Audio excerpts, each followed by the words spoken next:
in public, having said, and I quote you, "I don't ever dream of engaging with Ruto." Mimi niongee na Ruto? Niongee na Ruto nini?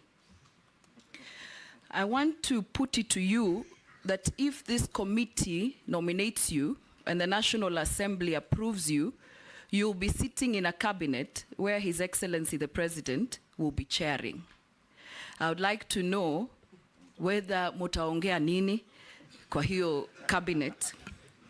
But that's beside the point. I want to get to the real issues. But that's also a very valid question, because it will be important to know how you will engage as the minister, if approved, cabinet secretary, and with His Excellency the President.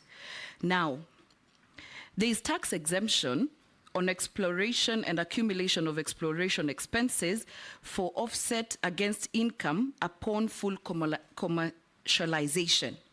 What I would like to know is, do you think exemption should be tied to certain activities and for certain duration of time? There are people who are exploring in this country in perpetuity for 30, 40 years, just so that there is tax exempt. And I suspect they've actually explored, and they've gotten the gemstones or whatever they're exploring, but because of the exempt, they continue to say they're exploring.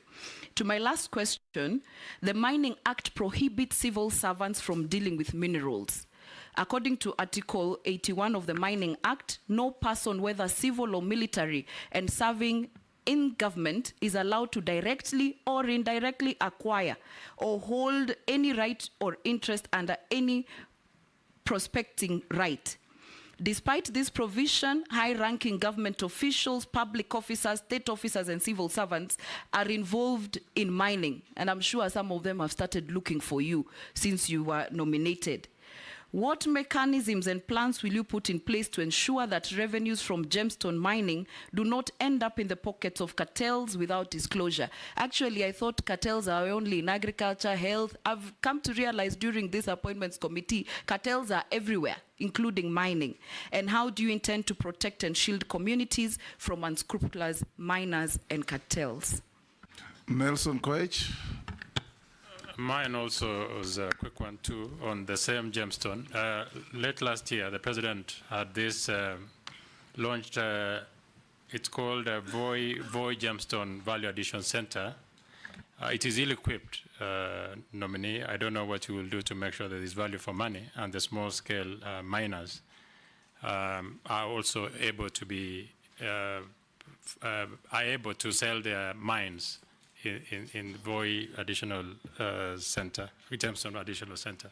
Number two is the mining law sets up several mechanisms which Kenyans can enjoy direct benefits from minerals. That is, for every sale of mineral, proportion of value of mineral is paid to the government as royalty, which is shared between national and county government and mining communities in the ratio of 70, 20 to 10, respectively.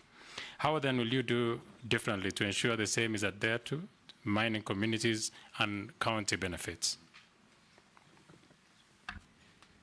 Nominee.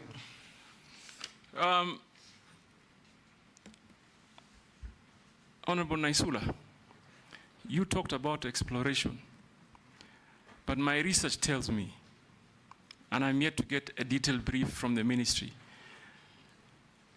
that you're imagining there are people doing exploration for 30 years. There are people doing prospecting for 40 years. How that makes sense, I have no idea. Whether it happens anywhere in the world, certainly it cannot be. How do you prospect for 40 years? So we need to quickly relook into our policy, Mr. Speaker. We can't as a country. And this explains why mining GDP's contribution is under 1%. It can't continue like this. It can't continue. And Honorable Naisula, you are very right. If you thought you saw cartels, I've come to learn within this short period of time that I've been nominated, there are greater cartels in the mining industry. And Mr. Speaker, if you approve me, that is where I begin. remove the cartels, remove the brokers. Mining industry in Kenya cannot be a market of speculators. Mr. Speaker, I've also learned that before someone hits the ground, you'll find instances where a company has exchanged hands more than 10 times. Someone has gone, applied for a license, given a license, sold it to the speaker, then sold it to Naisula, then sold it to Owen, then sold it to some farm in Canada, that one sells to China. All that time that they're speculating and gaining profits, the Kenyan people are losing. They are losing. It's only that I am, and this is a task I'm going to take, because it looks like Kenyan population really do not have an idea of what geological minerals may be in the country. They must get involved, and I'll take it upon me to ensure they get involved. So I identify completely with your sentiments, Honorable Naisula, and this is an urgent matter that must be discussed and be realigned in a manner that, that works and defeats those cartels. Mr. Speaker, Mr. Speaker, Honorable Naisula told me, nitaongea na. You don't have to answer that. Only fools don't change their minds. I was going to say it in Kiswahili. Go on and answer the other question. Wapumbavu tu ndo wabadilishe There is mawazo. a question on communities. On Yeah, I'm coming to that. Yes. Number one, I've already picked an issue on, for example, timely disbursement of royalties. Mr. Speaker,